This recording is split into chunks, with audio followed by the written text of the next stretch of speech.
Hello दोस्तों, आप सभी का स्वागत है हमारे चैनल में। आज हम देख रहे हैं 28/12/2020 के शिफ्ट क्रमांक 2 के रेलवे में पूछे गए महत्वपूर्ण प्रश्न। ठीक है, अगर वीडियो अच्छा लगे तो चैनल को जरूर सब्सक्राइब करें, कमेंट करके अपना राय जरूर बताएं।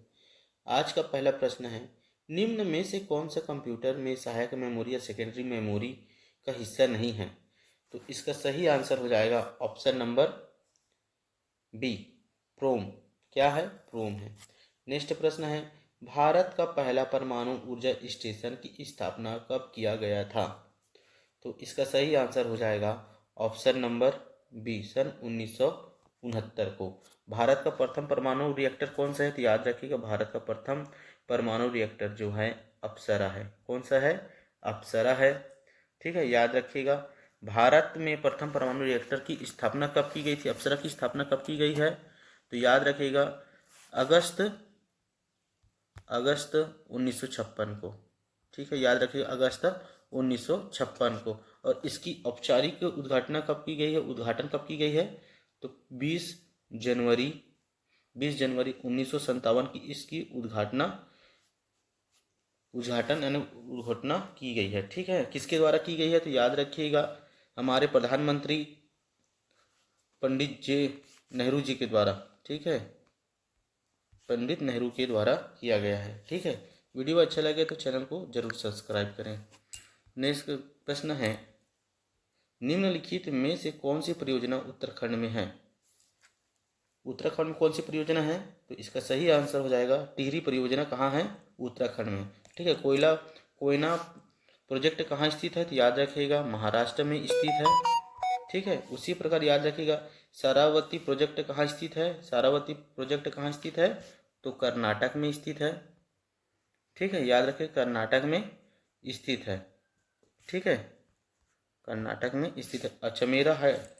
चमेरा प्रोजेक्ट कहाँ स्थित है? तो याद रखिएगा, हिमाचल प्रदेश में। कहाँ स्थित है? हिमाचल प्रदेश में स्थित है। ठीक है, हीराकुंड परियोजना कहाँ स्थित है? तो याद रखिएगा, जो हीराकुंड परियोजना जो है वो है उड़ीसा में कहाँ पर? तो याद रखिएगा, महानदी पे।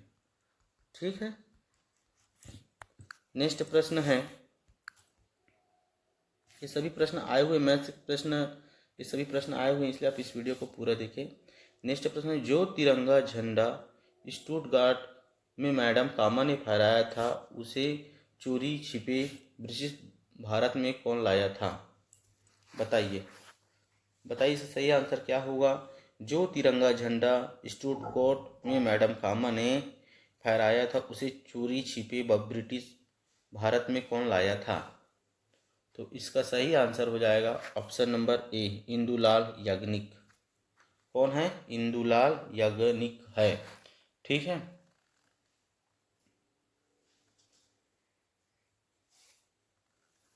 और याद रखिएगा, भारतीय भारतीय क्रांतिकारियों का भारतीय क्रांतिकारियों की माता किसे कहा जाता है?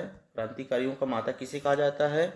तो याद रखिए ना, मैडम कामा जी को कहा जाता है। किसे कहा जाता है? मैडम कामा जी को कहा जाता है। भारतीय क्रांति की माता किसे कहा जाता है? तो मैडम कामा जी को कहा जाता है।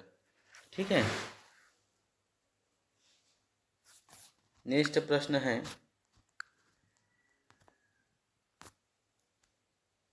निम्न में कौन से अदिश राशि है? इन चारों में से कौन सा अदिश राशि है?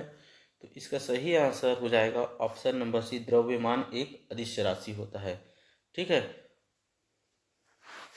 अदिश राशि में क्या होता है? तो अदिश राशि में केवल परिमाण होता है। क्या होता है? परिमाण होता है। ठीक है, अदिश राशि कौन कौन से होते हैं? तो याद रखिएगा, अदिश राशि होता है दूरी, चाल, समय, क्षेत्रफल। ठीक है, कार्य, मैं लिख देता हूँ, अदिश राशि किसे किसे कहा जाता है? कार्य हो गया, ऊर्जा, तापमान। ठीक है, तापमान के बाद विशिष्ट ऊष्मा। इतने काफ़ी हैं आपके लिए जानने के लिए कि अदिश राशि इन सभी को कहा जाता है, और है अदिश राशि। ठीक है, नेक्स्ट प्रश्न है,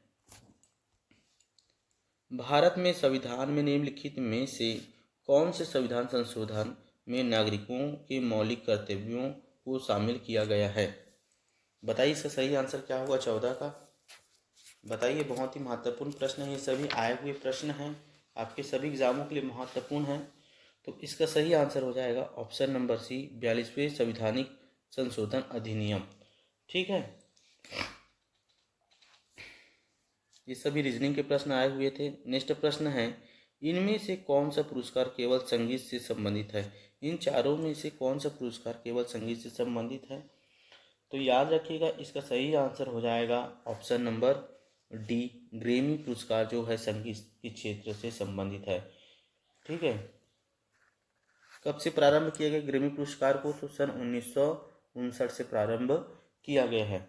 ठीक है, ऑस्कर के लिए कौन सा पुरस्कार दिया जाता है? तो याद रखिएगा, ऑस्कर के लिए फिल्म के क्षेत्र में दिया जाता है।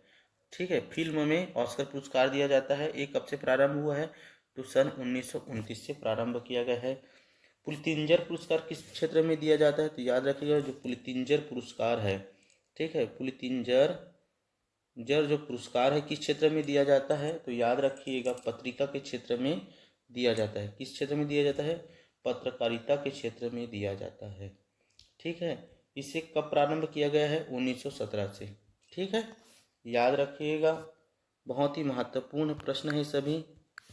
नेक्स्ट प्रश्न है, किस नियम के अनुसार स्थिर तापमान पर गैस का आयतन दाब के व्युत्क्रमानुपाती होता है?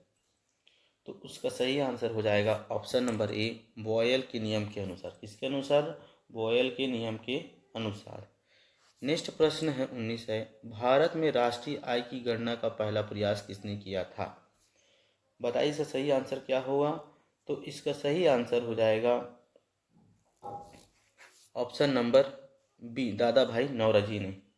ठीक है, और कब किया था? तो याद रखिएगा 1867-68 में, 67-68 में। ठीक है, याद रखिएगा 67-68 में किया था।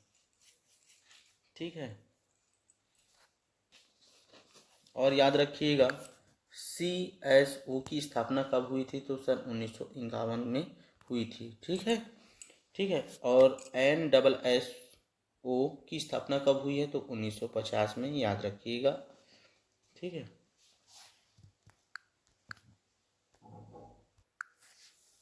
नेक्स्ट प्रश्न है 20वां नंबर है, निम्नलिखित में से क्या परिसंचरण तंत्र का अंग नहीं है? निम्नलिखित में से क्या परिसंचरण तंत्र का अंग है? इनमें चारों में से कौन परिसंचरण तंत्र का कार्य नहीं करता है? तो इसका सही आंसर हो जाएगा ऑप्शन नंबर ए, बड़ी आंत। ठीक है, बड़ी आंत किसका कार्य करता है? नेक्स्ट प्रश्न है, सूर्य का चमकता हुआ सतह क्या कहलाता है? बताइए, सूर्य का चमकता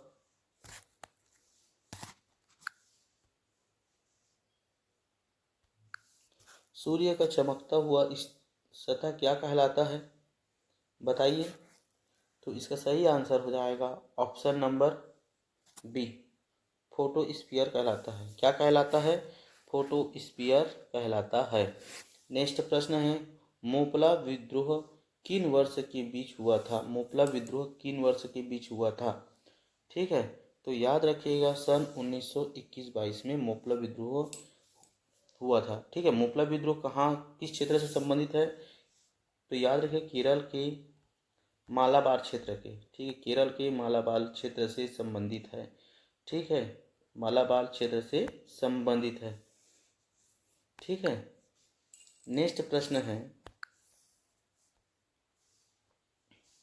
कंप्यूटर की भौतिक स्मृति से संग्रहित परिणाम निकालने की प्रक्रिया को क्या जाना जाता है? तो यह क्या कहा जाता है? तो इसका सही आंसर हो जाएगा option number A, output process कहा जाता है। ठीक है, इसके बाद रीजनिंग के प्रश्न आए हुए हैं, देख लीजिएगा, बहुत ही महत्वपूर्ण है। नेक्स्ट प्रश्न है, भारत सरकार ने इंद्रधनुष फ्रेमवर्क कार्यक्रम की शुरुआत किस लिए की थी?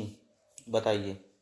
तो इसका सही आंसर हो जाएगा ऑप्शन नंबर डी, सार्वजनिक क्षेत्रों में बैंकों का पुनरुद्धार करने के लिए, पुनः विकास करने के लिए। ठीक है, बहुत ही महत्वपूर्ण है।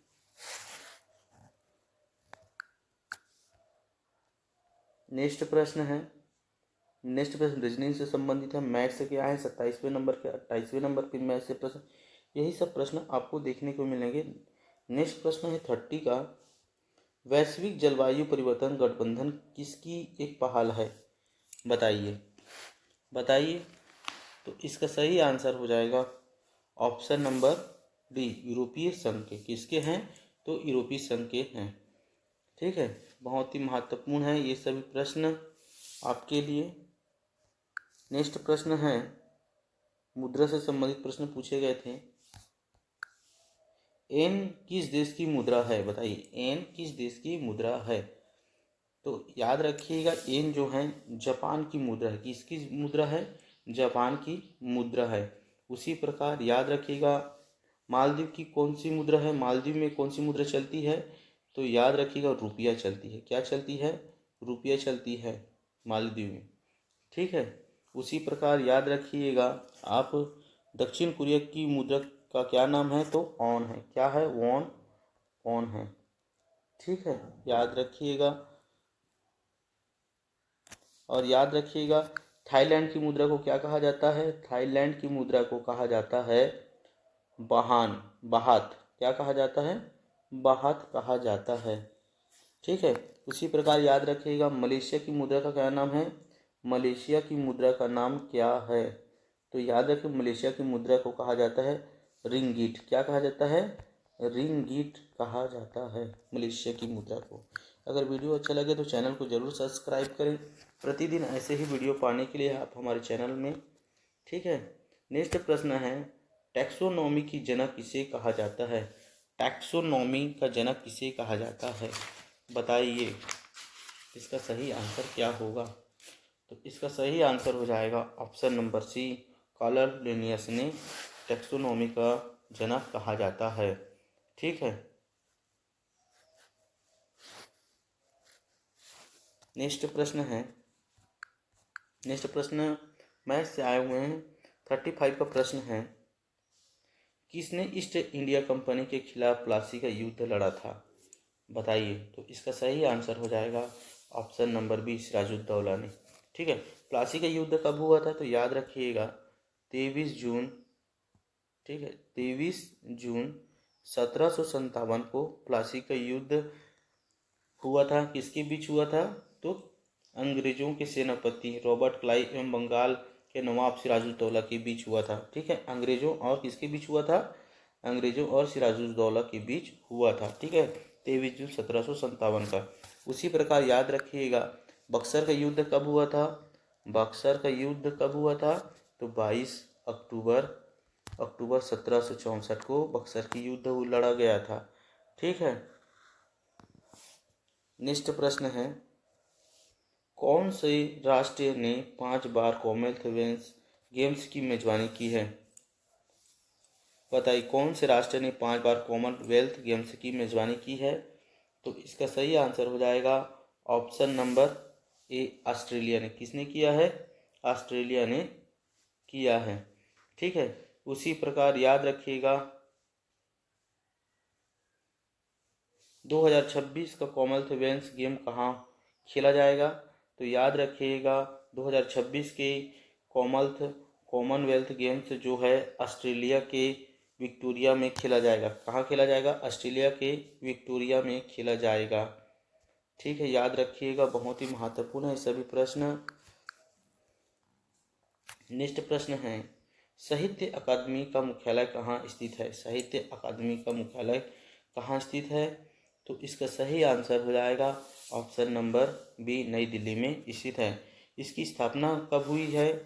तो याद रखिएगा, इस साहित्य अकादमी का स्थापना हुआ है 12 मार्च 1954 में इसकी स्थापना की गई है। ठीक है, उसी प्रकार याद रखिएगा, आकाशवाणी का मुख्यालय कहाँ है? हमारी आकाशवाणी की मुख्यालय कहाँ है? तो याद रखिएगा, आकाशवाणी की मुख्यालय जो है नई दिल्ली में स्थित है। नई दिल्ली में स्थित है। ठीक है, नेक्स्ट प्रश्न है मैथ से पूछे गए हैं 39 भी मैथ से प्रश्न है। प्रश्न क्रमांक 40 है, प्रसिद्ध गोल गुंबज कहाँ स्थित है? प्रसिद्ध गोल गुंबज कहाँ स्थित है? तो इसका सही आंसर हो जाएगा ऑप्शन नंबर सी, कर्नाटक में स्थित है। ठीक है, उसी प्रकार याद रखिएगा गोलकुंडा कहाँ स्थित है? गोलकुंडा कहाँ स्थित है? तो याद रखिएगा गोलकुंडा जो है हैदराबाद में स्थित है। ठीक है, हैदराबाद में स्थित है। और हैदराबाद कहाँ है? यानी तेलंगाना में है, तेलंगाना में स्थित है। गोलकुंडा कहाँ है? तेलंगाना, हैदराबाद में स्थित है।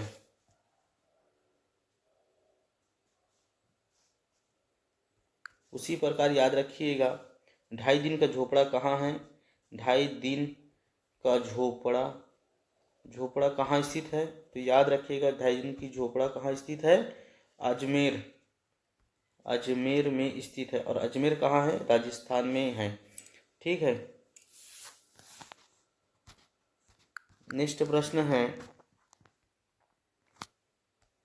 2020 की आर्थिक विज्ञान के लिए निम्न में से किसने नोबेल पुरस्कार प्राप्त किया था? तो इसका सही आंसर हो जाएगा option number C, Robert B Wilson ने। ठीक है, नेक्स्ट प्रश्न रीजनिंग से है 43 का। नेक्स्ट प्रश्न है 44 है, जलियांवाला बाग नरसंहार किस तिथि को हुआ था? तो इसका सही आंसर हो जाएगा ऑप्शन नंबर बी, 13 अप्रैल सन 1919 को हुआ था। ठीक है,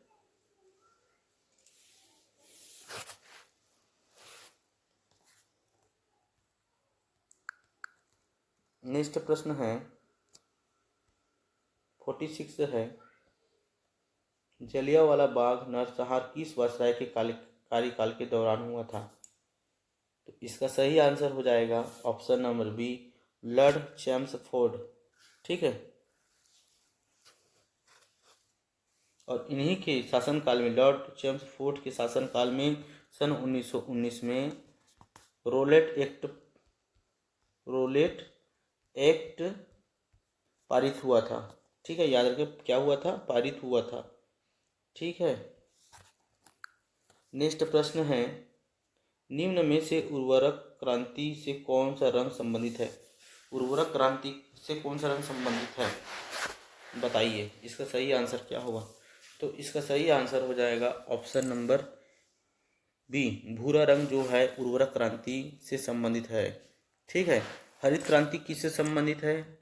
हरित क्रांति जो किससे संबंधित है? तो याद रखिएगा खाद्यान्न उत्पादन से संबंधित है। ठीक है, उसी प्रकार याद रखिएगा श्वेत क्रांति किससे संबंधित है? श्वेत जो क्रांति है किससे संबंधित है? तो दूध उत्पादन से है। ठीक है, दुग्ध उत्पादन से संबंधित है। ठीक है, पीली क्रांति किससे संबंधित है? पीली क्रांति जो संबंधित है आपके तेल व तिलहन उत्पादन से, तेल और तिलहन फसल उत्पादन से है। ठीक है, अगर वीडियो अच्छा लगे तो चैनल को जरूर सब्सक्राइब करें। स्वर्ण रेशा टमाटर और मांस किससे संबंधित है? तो टमाटर और मांस जो है लाल क्रांति से संबंधित है। ठीक है, याद रखिएगा ये सभी प्रश्न आपके एग्जाम में पूछे गए हैं। गुलाबी क्रांति किससे संबंधित है? तो याद रखिएगा जो गुलाबी क्रांति है वो जो है गुलाबी क्रांति किससे संबंधित है? तो याद रखिएगा झींगे उत्पादन से है। क्या उत्पादन से है? तो झींगा मछली उत्पादन से है। झींगा मछली उत्पादन से है। ठीक है, याद रखिएगा बहुत ही महत्वपूर्ण प्रश्न है ये सभी आए हुए हैं। ठीक है, सुनहरी क्रांति किससे संबंधित है? तो याद रखिएगा जो सुनहरी क्रांति है आपके बागवानी उत्पादन से संबंधित है। कौन से उत्पादन से है? बागवानी उत्पादन से संबंधित है। ठीक है, काला क्रांति किससे संबंधित है? ये सुनहरी क्रांति किससे संबंधित है? तो बागवानी उत्पादन से है। ठीक है, ये सभी प्रश्न आपके आए हुए प्रश्न ही हैं। नेक्स्ट प्रश्न है पृथ्वी ग्रह का वह क्षेत्र है जहाँ जीवन मौजूद है, उसे क्या कहा जाता है? पृथ्वी ग्रह का वह क्षेत्र है जहाँ जीवन मौजूद है, उसे क्या कहा जाता है? तो इसका सही आंसर हो जाएगा ऑप्शन नंबर ए, जैवमंडल कहा जाता है। नेक्स्ट प्रश्न है 50 प्रश्न है आज के। निम्नलिखित में से कौन सा राज्य में विधान परिषद नहीं है? निम्नलिखित इन चारों में से कौन सा राज्य में विधान परिषद नहीं है? तो इसका सही आंसर हो जाएगा option number D, Andhra Pradesh में। कहाँ स्थित नहीं है? तो आंध्र प्रदेश में विधान परिषद नहीं है। अगर वीडियो अच्छा लगे तो चैनल को जरूर सब्सक्राइब करें। अगर चैनल में नए हो तो वीडियो को शेयर जरूर करें, कमेंट करके अपना राय जरूर बताएं कि वीडियो कैसा लगा। ठीक है, ये सभी प्रश्न आपके सभी एग्जामों के लिए हेल्पफुल होंगे। प्रतिदिन ऐसे ही वीडियो पाने के लिए आप हमारे चैनल को जरूर सब्सक्राइब करें। ठीक है। 2020 में निम्न में से किस फिल्म को सर्वश्रेष्ठ फिल्म वर्ग में फिल्म फेयर पुरस्कार मिला था 2020 में? तो इसका सही आंसर हो जाएगा ऑप्शन नंबर सी, गली बॉय को। किसको मिला था? गली बॉय को मिला था। ठीक है। नेक्स्ट प्रश्न मैथ से है। नेक्स्ट प्रश्न है संयुक्त राष्ट्र सुरक्षा परिषद का मुख्यालय कहाँ स्थित है? तो इसका सही आंसर हो जाएगा ऑप्शन नंबर डी, न्यूयॉर्क में स्थित है। इसकी स्थापना कब की गई है? तो याद रखिएगा 24 अक्टूबर 1945 को। इसकी स्थापना कब हुई है? संयुक्त राष्ट्र संघ परिषद की 24 अक्टूबर 1945 को इसकी स्थापना हुई है। वर्तमान में संयुक्त राष्ट्र संघ में सदस्य देश कितने हैं? तो 193 देश शामिल हैं। ठीक है, याद रखिएगा, बहुत ही महत्वपूर्ण है। और 193वां देश कौन सा है बना है, जुड़ा हुआ है, वो याद रखिएगा, दक्षिणी सूडान। कौन सा देश है? दक्षिणी सूडान है। ठीक है, याद रखिएगा। उसी प्रकार याद रखिएगा एशियाई विकास बैंक कहाँ स्थित है? एशियाई बैंक का मुख्यालय, एशियाई विकास बैंक का मुख्यालय कहाँ स्थित है? तो याद रखिएगा मनीला में स्थित है। मनीला में स्थित है। ठीक है। उसी प्रकार याद रखिएगा सार्क का मुख्यालय कहाँ है? सार्क का मुख्यालय कहाँ स्थित है? तो सार्क का मुख्यालय जो है काठमांडू नेपाल में स्थित है। कहाँ स्थित है? काठमांडू नेपाल में स्थित है। नाटो का मुख्यालय कहाँ स्थित है? नाटो का मुख्यालय कहाँ स्थित है? तो याद रखिएगा ब्रुसेल्स में स्थित है। कहाँ पे? ब्रुसेल्स में स्थित है। ठीक है। उसी प्रकार याद रखिएगा यूनिसेफ का मुख्यालय कहाँ स्थित है? तो याद रखिएगा न्यूयॉर्क में स्थित है। ठीक है। अगर वीडियो अच्छा लगे तो कमेंट करके अपना राय जरूर करें, लाइक जरूर करें। आपके लाइक से हमें मोटिवेशन मिलता है। ठीक है। और इस वीडियो को अपने दोस्तों के बीच में जरूर शेयर करें प्रतिदिन ऐसे ही वीडियो पाने के लिए। नेक्स्ट प्रश्न है सापेक्षता का सिद्धांत किससे संबंधित है? सापेक्षता का सिद्धांत किससे संबंधित है? तो इसका सही आंसर हो जाएगा अल्बर्ट आइंस्टीन से। किससे संबंधित है? अल्बर्ट आइंस्टीन से है। ठीक है।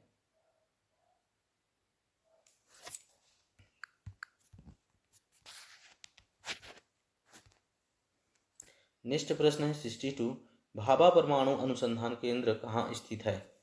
बताइए, भाभा परमाणु अनुसंधान केंद्र कहाँ स्थित है? BARC कहाँ स्थित है? तो इसका सही आंसर हो जाएगा ऑप्शन नंबर बी, मुंबई में स्थित है। कहाँ स्थित है? मुंबई में। इसकी स्थापना कब की गई है? तो याद रखिएगा भाभा परमाणु अनुसंधान की स्थापना हुई है 3 जनवरी 1954 को। ठीक है। उसी प्रकार याद रखिएगा तारापुर में कौन सा पावर विद्युत गृह है? तारापुर कहाँ है? महाराष्ट्र में। ठीक है। रावत भाटा कहाँ स्थित है? तो याद रखिएगा रावत भाटा परमाणु विद्युत गृह कहाँ है? तो याद रखिएगा रावत भाटा परमाणु विद्युत गृह जो है राजस्थान में स्थित है। ठीक है। याद रखिएगा नरोरा परमाणु ऊर्जा गृह कहाँ है? नरोरा परमाणु ऊर्जा गृह कहाँ स्थित है? तो याद रखिएगा उत्तर प्रदेश के बुलंदशहर में। उत्तर प्रदेश के बुलंदशहर में स्थित है। ठीक है, नरोरा परमाणु। उसी पर केगा परमाणु संयंत्र कहाँ है? केगा परमाणु संयंत्र कहाँ स्थित है? तो याद रखें कर्नाटक में स्थित है। ठीक है। नेक्स्ट प्रश्न है 63 है, नेट नेशनल प्रोडक्ट क्या है? नेट नेशनल प्रोडक्ट क्या है? तो इसका सही आंसर हो जाएगा ऑप्शन नंबर सी। क्या है? NNP। ठीक है, GNP मतलब मूल्यह्रास।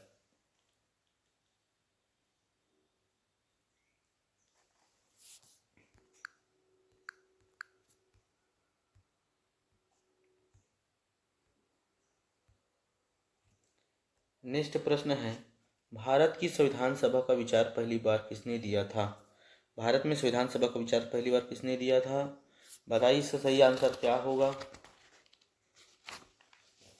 इसका सही आंसर हो जाएगा option number B, MN Roy ने। किसने दिया था? MN रॉय ने दिया था। ठीक है।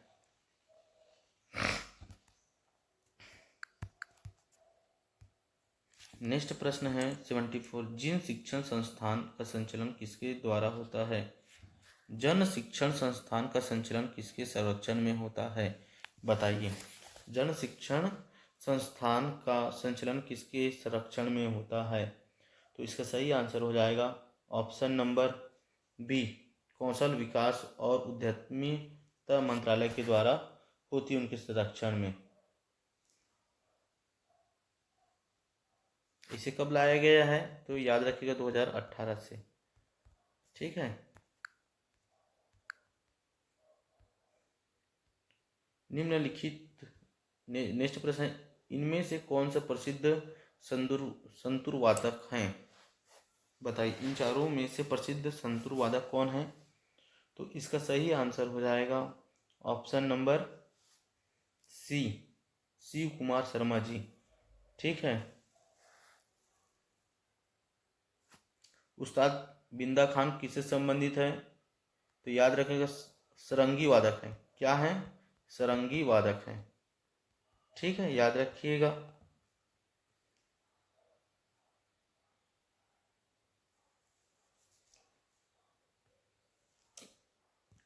नेक्स्ट प्रश्न है 49वीं समांतर रेखा किन देशों के बीच सीमा रेखा है? किन दो देशों के बीच की सीमा रेखा 49वीं समांतर पैरल लाइन किन दो देशों के बीच की सीमा रेखा है? तो इसका सही आंसर हो जाएगा ऑप्शन नंबर सी, अमेरिका और कनाडा के बीच में। ठीक है। भारत और पाकिस्तान के बीच कौन सा रेखा है? तो याद रखिएगा रेड क्लिफ रेखा। ठीक है, रेड क्लिफ लाइन है या रेखा है। ठीक है। पाकिस्तान और अफगानिस्तान के बीच, पाकिस्तान और अफगानिस्तान के बीच कौन सा रेखा है खींचा गया है? तो डूरंट रेखा। कौन सा रेखा खींचा गया है? डूरंट रेखा खींचा गया है। ठीक है। उत्तर कोरिया और दक्षिण कोरिया के बीच कौन सी रेखा खींची गई है? तो याद रखिएगा उत्तर कोरिया और दक्षिण कोरिया के बीच 38वीं समांतर रेखा, 38वीं समांतर रेखा खींची गई है, पैरल लाइन खींची गई है। ठीक है, याद रखिएगा, बहुत ही महत्वपूर्ण है।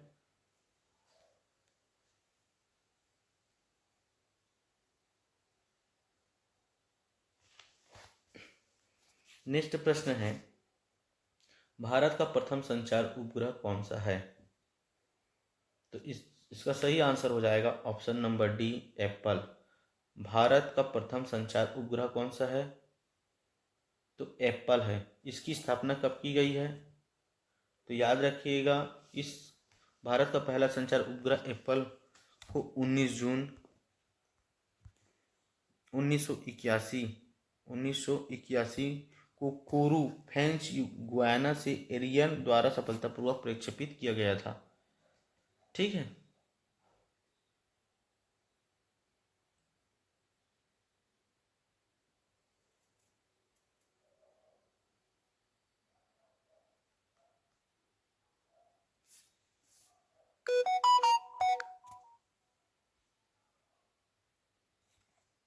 और याद रखिएगा आर्यभट्ट जो है, आर्यभट्ट उपग्रह प्रक्षेपण कब हुआ था? प्रक्षेपण कब हुआ था? तो याद रखिएगा 1975 को। ठीक है। नेक्स्ट प्रश्न है, सूचना प्रौद्योगिकी में NIU का पूर्ण रूप क्या है? बताइए। तो इसका सही आंसर हो जाएगा option number B, network information interface unit. ठीक है, नेटवर्क इंटरफेस यूनिट है। नेक्स्ट प्रश्न है, सेब से संबंधित रोग कौन के रूप में जाने जाते हैं? बताइए। सेब किस रोग के रूप में जाने जाते हैं? तो इसका सही आंसर हो जाएगा option number A, fire blight. Fire blight के रोग के नाम से जाना जाता है। टिक्का रोग किससे संबंधित है? तो याद रखिए, जो टिक्का रोग होता है मूंगफली में पाया जाता है। ठीक है, मूंगफली में टिक्का रोग पाया जाता है। ग्रीन ईयर रोग किस में पाया जाता है? तो याद रखिए, ग्रीन ईयर रोग जो है बाजरा में पाया जाता है। ठीक है, बाजरा में होता है, इतना याद आप रखिएगा। उसी प्रकार रेड रस्ट रोग किस में हो पाया जाता है? लाल रस्ट रोग किस में पाया जाता है? तो शैवाल में पाया जाता है। किसमें पाया जाता है? शैवाल में पाया जाता है। ठीक है। नेक्स्ट प्रश्न है, लाइकेन एक ऐसा जीव है जो खालिस्तान की चेतावनी देता है। लाइकेन हमें किसकी चेतावनी देता है? तो याद रखिएगा, लाइकेन जो है ऑप्शन नंबर बी, वायु प्रदूषण की चेतावनी देता है। जहां पे वायु प्रदूषण अधिक होगा वहां पे लाइकेन नहीं उगते हैं। ठीक है, छोटे जो पानियों में छोटे छोटे घास टाइप से रहते हैं वही है लाइकेन।